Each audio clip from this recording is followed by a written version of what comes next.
bonjour. Papa Molé, yo mona côté biso to betara bat, biso bagarde ko Frank Dion. O mona côté biso to betara bat.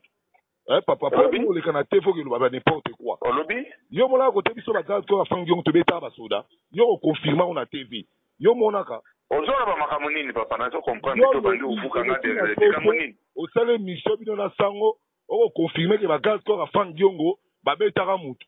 Biso na imbécile na yo. Yo ki na yo a vitrier. Yo za vitrier. Numéro na yo yo confirmé, yo témoin. Yo sali témoin na yo. Ya yo moko. Ya yo moko. Na mona test na yo na okangi yo imbécile. Yo age na yo.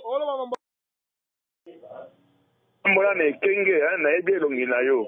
Comme ça, tu remontes à Frank donc à quoi libérer. Na ebi yo te vitrier, yo vitrier te. Tambola na kenge li bolo amana yo imbécile ko yebanga yi. Tufi amana yo na ya Frank Diongo tufi na ye, tufi na bino so mibale. Na ebi elongi na yo. Kaka na sosima to na ko mona ba ko yo imbécile mama na yo.